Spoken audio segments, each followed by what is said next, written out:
Yesterday on Capitol Hill, Republicans welcomed Democrat mayors from major cities to talk about what's gone wrong, especially with regard to illegal immigration and illegal immigrant crime. Now, I want you to see this square off here between it is fantastic. And by the way, ultimately, we had a Republican congresswoman refer all of these mayors to the Justice Department for criminal action. Are the mayors of every major Democrat city in this country criminals? Should they be prosecuted? All right, we're going to get there. But first, look at this exchange between Congressman Gill and the mayor of Chicago. You want to know what's going on in Chicago, run by Democrats for what, 100 years now? Take a look at this. I want to ask you a series of questions. If you could answer with a yes or no answer, that'd be great. First of all, do you support allowing illegal aliens to obtain driver's licenses? Just yes or no. So the city of Chicago has been a welcoming city for over 40 years. I'll take that as a yes. Next question. And that's the policy that we will hold to. Do you support tax dollars subsidizing or paying for the health care of illegal aliens? I support investments in all residents of the people of Chicago, and that's what I do. That's a yes as well. Do you support free or reduced college for illegal aliens? Again, I support the investments of all residents of the people of Chicago. That is a yes. Next question. Do you support allowing non-citizens to vote in local elections? Again, I'm not over the jurisdiction of that type of law, but again, I'm committed to investing in all residents of the people of Chicago. I'll take that as a yes. I've got an article from the Chicago Sun-Times, and I'll quote here briefly.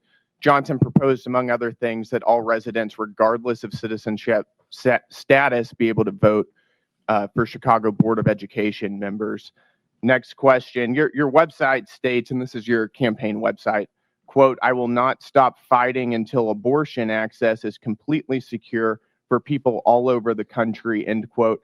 Yes or no, do you support taxpayer-funded abortions for illegal aliens? I support the reproductive rights of all people, all women. That is a yes as well.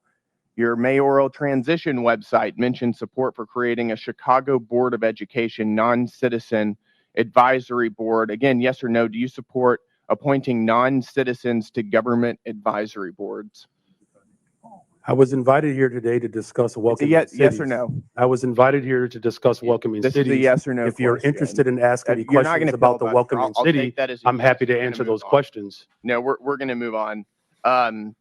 As you know, President Trump, unlike the previous administration, has taken serious action to bring foreign criminal gangs to justice, to take our border back, and to restore public safety in our communities. He designated 8 transnational criminal organizations and cartels as foreign terrorist organizations. These are groups like Tren de Aragua, MS-13, Sinaloa, other of some of the most grotesque and ruthless and brutal organizations in the world.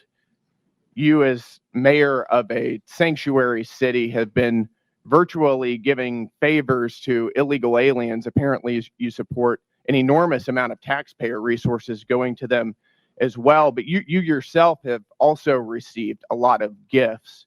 And for those of you who don't know, Mayor Johnson has a secret gift room that is not given access to the public or for access to the Office of Inspector General. I'd like to ask you a couple questions about that. Do you know everyone who's given you a gift since you became mayor? The city of Chicago has had a policy for 40 years. A yes or no question. Where there are individuals that would like to give gifts to I'm the reclaiming city of my time. Chicago, I'm going to take that as and we do not accept those when gifts. did you become mayor? Them on no, I'm going to behalf reclaim my time of the city here. of Chicago. You're not going to filibuster here. All right, there was a lot of crosstalk there. We're going to continue this, but I just want to make sure that I translate for you what just happened. He says you got this secret room where you get all these valuable gifts that nobody's allowed to see what's going on there. His answer was that for the past 40 years, again, 40 years, all Democrats, from Daley to Rahm Emanuel to God knows whoever was the mayor of Chicago and continued the destruction of that beautiful city. For 40 years now, they've had a policy where if somebody gives a gift to the mayor, it's really a gift to the city of Chicago. And the mayor doesn't keep it, but the city accepts it. What does that even mean? right? And so what does the city do? Does the city just then take it and then sell it and put the money into the treasury for the city so that they can pay bills and things and lower taxes, perhaps? We don't know. It's reported that there's just a room with all this really expensive stuff. Well, now listen, and this isn't like, oh, the mayor of Boston has come and they brought a can of chowder or something, or the president of Brazil has come and here's a record album of great samba music or something. No. Listen to the gifts. Listen to the gifts that they got. When did you become mayor? I was elected mayor of the city of Chicago in April of 2023, and I was sworn in May good. On 15th June of 12th 2023. On June 12th, 2023, you received Hugo Boss cufflinks and a personalized Mont Blanc pin. Do you know who gave you those? So I did not receive those personally. The city of Chicago You received those on behalf and of that's the city. right. All right. So let's just be clear here. Somebody gave the city of Chicago a gift of Hugo Boss cufflinks and a Mont Blanc pen. Not the mayor. No. We didn't give it to this dude. We don't want you to have the Hugo Boss cufflinks. We want the city of Chicago to have these Hugo Boss cufflinks. Because, if the city of Chicago ever has to go to a black tie event and they're using French cuffs, you want to make sure you get the right kind of cufflinks. Because the city's got to look good, after all. It's MAGA country, don't you know? So, hey, they didn't give me the cufflinks. They gave the city of Chicago cufflinks. And boy, does the city of Chicago appreciate it. What the hell is happening here? Well, we're just hitting the tip of the iceberg here. Just wait till you hear the other things that the city of Chicago got. And all these things seem to be, things that the mayor and his wife would enjoy. On behalf of the city of Chicago, as every mayor in the history of Chicago who has provided gifts to the city of Chicago. Do you know who gave those to the city of Chicago? So again, on behalf of the city of Chicago, it's a yes or no question. Oh, wait a minute. I just noticed something. Hold on. I just noticed something. Take a look. When the mayor makes a gesture with his hand, he's wearing French cuffs. He's got French cuffs. He's wearing cufflinks. The mayor wears cufflinks. See, you give me Hugo Boss cufflinks and I'm like, okay, maybe I'll wear those like once a year to some black tie thing that I'm invited to that I'm very uncomfortable in. But who wears cufflinks on a regular basis? Nobody. We got buttons on our right? The mayor himself wears cufflinks. He's a French cuff kind of guy. So no, but those Hugo Boss cufflinks were for the city of Chicago, not me. We're trying to figure out who's responsible for this, Mr. Hot Dog Costume. I'm sorry. I just noticed it. Had to draw a little attention to it. The man wears cufflinks, but he has no idea who gave him the Hugo Boss cufflinks. It wasn't for him. It was for the city of Chicago. Again, on behalf of the city of Chicago, it's a yes or no question. I do not accept. Those are not my personal gifts. You don't know. Those are the gifts of the city of Chicago, 18th, and that's why you are aware that they exist, because they're within the law. Time here, sir. On March 18th, 2024, you received a Gucci tote bag. Do you know who gave you that? Gave the city of Chicago that? Again, I was here and I was invited. I'll also to take that respond as to the on March questions 19th, around welcoming city. I'm happy to answer any of those questions. A Givenchy bag, a Kate Spade purse, and Carucci shoes. Do you know who gave the city of Chicago those? Again, I was brought. I'm not sure. You're gonna have to ask the city of Chicago's wife. But please, she's kind of pissed at me right now because I stayed out late the other night. And I lost one of my cufflinks. I could be going on a limb here. I'm not a huge student of history, but I think I could be wrong. Don't hold it against me if I am, but I think that the city of Chicago might be corrupt. There may be some corruption in that town. I know, you heard it here first, folks. Let's hop on a quick commuter flight and swing over to the city of Boston, where the mayor of Boston had a very important message to all of the illegal immigrants in this country and specifically in her city. You belong here. This is your home. Boston es tu hogar. Boston, c'est la caillou. 这是你的家. This is our city. We are the safest major city in the nation because we are safe for everyone. That's great. Good for her. You belong here and we're the safest city in the nation. It's funny, I just did a quick search on the city of Boston and Mayor Wu. Apparently, amid uptick in downtown crime, Boston Mayor Wu unveils plan to clean up mass and cast spillover. That's from 1 week ago. So, but it's the safest city. Don't get me wrong. Oh, 100% safe. But she's just been doing some cleanup of crime there. In fact, if I remember right, over the weekend, she was responding on local television because there was a horrific crime in Boston where a dude was like randomly stabbing people and attacking them with knives. Cops showed up, the good guys neutralized the guy with the knife who was terrorizing people, and the cops protected people and killed the knife-wielding maniac in this very safe city, by the way. Can I repeat? Boston, safest city you'll ever go to. Here's the same mayor responding to the knife-wielding maniac who just got killed by the good guys, her employees, the Boston police. My condolences and all of our thoughts are with the family of the individual whose life has been lost. In case you missed it, the individual whose life has been lost, who the mayor of Boston was just expressing her grief and condolences, that's the knife-wielding maniac. She's expressing her condolences for the knife-wielding maniac who had to be killed to protect innocent people by the cop. If you're a cop in Boston, what do you think? You know how hard it is for a cop to kill somebody? You never let that go. Cops don't want to kill people.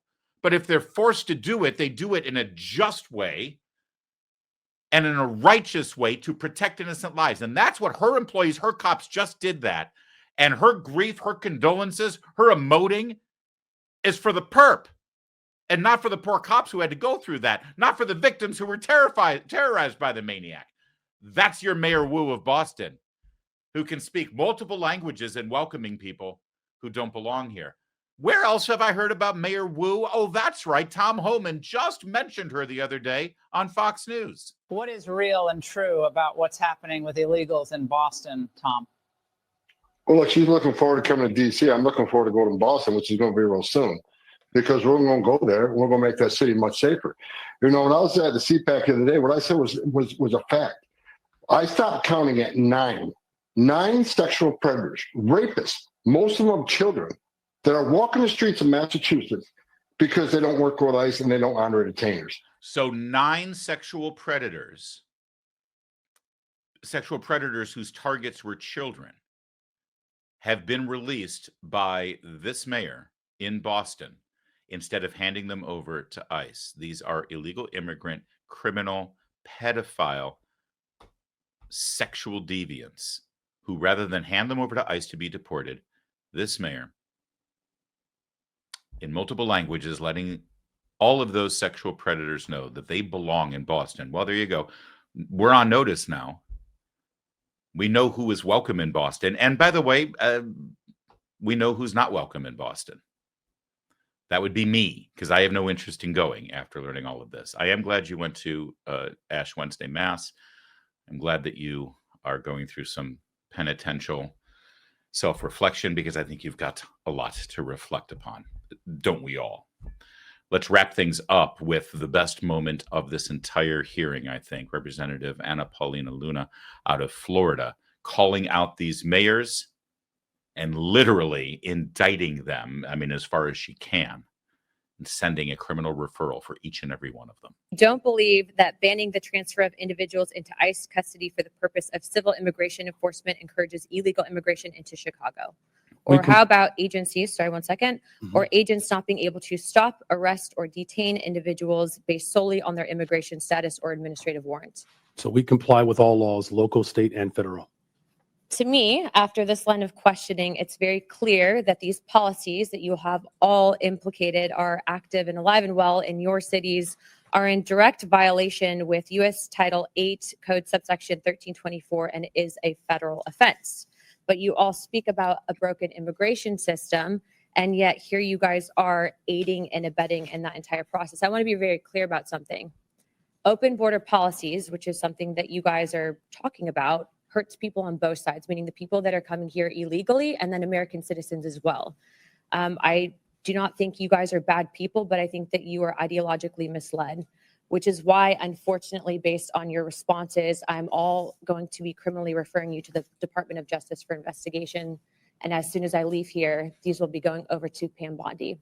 I'm not doing that in an effort to bully you guys, but I do believe that your policies are hurting the American people, and you can make that known with the evidence that you can present to the Department of Justice. But if you guys continue doing what you're doing, you're not going to help anyone. You're going to hurt more people, and that's exactly why I'm tired of it. The American people are tired of it. And Chairman, I yield my time. So you Wow. don't. I got to tell you, that was brilliant. It was magnificent. In fact, there's an attitude that is filtered up Pennsylvania Avenue from 1600 over there to the Capitol building just 1 mile away. There are Congress people like Representative Luna who also recognizes that we can just do things. Yes, we can get stuff done. We don't have to wait and hem and haw and write letters and give speeches. We can do stuff. And if you're sitting there as a member of Congress and you've got mayors in front of you who are openly defying the law and aiding and abetting criminals in their city, terrorizing American citizens in their city, sure, you can grandstand and you can say, well, that's what Democrats get in those cities. But guess what? Republicans live in those cities too. And guess what else? Even if Democrats do vote for bad policies, they're still American citizens and they deserve protection. And if their politicians are screwing them over and violating the law, then they should feel repercussions for it. And it is amazing to see a congressperson like Representative Luna from Florida saying, yeah, you know what? You're all breaking the law. I'm referring you for criminal prosecution to the Justice Department because you can't do that. And if you've got evidence to the contrary, you're more than welcome to present it to the Attorney General as she begins her investigation. Good day, sir. Thank you. Goodbye.